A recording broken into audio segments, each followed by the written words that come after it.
ಮೂರು ರಾಷ್ಟ್ರಗಳ ಪ್ರವಾಸದಲ್ಲಿರುವ ಪ್ರಧಾನಿ ನರೇಂದ್ರ ಮೋದಿ ಅವರು ಆಸ್ಟ್ರೇಲಿಯಾದ ಮೆಲ್ಬೋರ್ನ್ನಲ್ಲಿಂದು ಆ ದೇಶದ ಪ್ರಧಾನಿ ಆಂಟೋನಿ ಅಲ್ಬನೀಸ್ ಅವರೊಂದಿಗೆ ನಿಯೋಗ ಮಟ್ಟದ ಮಾತುಕತೆ ನಡೆಸಿದರು. ಈ ವೇಳೆ ಉಭಯ ದೇಶಗಳ ನಡುವಣ ಸಮಗ್ರ ಕಾರ್ಯತಂತ್ರ ಪಾಲುದಾರಿಕೆಯನ್ನು ಮತ್ತಷ್ಟು ಬಲಪಡಿಸುವ ಕುರಿತು ಸಭೆಯಲ್ಲಿ ಚರ್ಚೆ ನಡೆಸಲಾಯಿತು. ಇಂಡೋ ಪೆಸಿಫಿಕ್ ಪ್ರದೇಶದಲ್ಲಿ ಶಾಂತಿ, ಸ್ಥಿರತೆ, ಸಂಚಾರದ ಸ್ವಾತಂತ್ರ್ಯ ಹಾಗೂ ನಿಯಮಬದ್ಧ ವ್ಯವಸ್ಥೆ ಬಲಪಡಿಸಲು ಉಭಯ ರಾಷ್ಟ್ರಗಳು ಒಗ್ಗಟ್ಟಿನಿಂದ ಕಾರ್ಯನಿರ್ವಹಿಸುವ ಸಂಕಲ್ಪ ಮಾಡಿವೆ.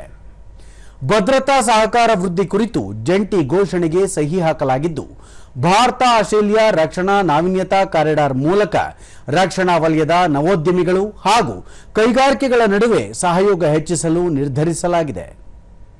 एनर्जी और क्लाइमेट एक्शन में हमारे प्रयासों को साकार रूप दे रही है.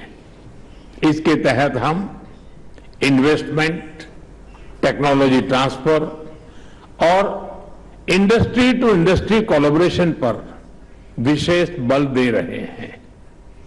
पीएम सूर्यघर योजना को सपोर्ट करने के लिए हमने मिलकर गुजरात में रूफटॉप सोलर ट्रेनिंग एकेडमी बनाई है.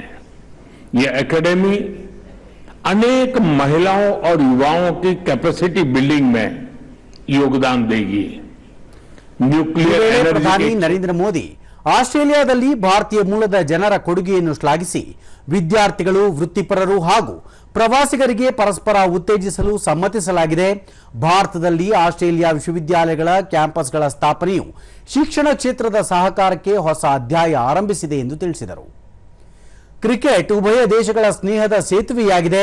ಮುಂಬರುವ ದಿನಗಳಲ್ಲಿ ಒಲಿಂಪಿಕ್ಸ್ ಹಾಗೂ ಕಾಮನ್ವೆಲ್ತ್ ಕ್ರೀಡಾಕೂಟಗಳ ಹಿನ್ನೆಲೆಯಲ್ಲಿ ಕ್ರೀಡಾ ಸಹಕಾರ ಹಾಗೂ ಕ್ರೀಡಾ ಮೂಲಸೌಕರ್ಯ ಹೂಡಿಕೆಗೆ ಹೊಸ ಆಯಾಮ ನೀಡಲಿದೆ ಎಂದು ಪ್ರಧಾನಿ ವಿಶ್ವಾಸ इसी सोच ವ್ಯಕ್ತಪಡಿಸಿದರು. के साथ आज हमने Australia India partnership on cyber, critical technologies and supply chains यानी एआई पैक्ट की पहल ली है.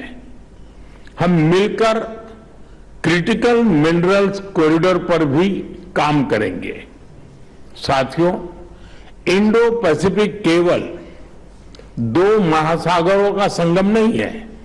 यह भारत और ऑस्ट्रेलिया जैसे लाइक माइंडेड डेमोक्रेसीज के शेयर्ड एस्पिरेशंस का भी प्रतीक है.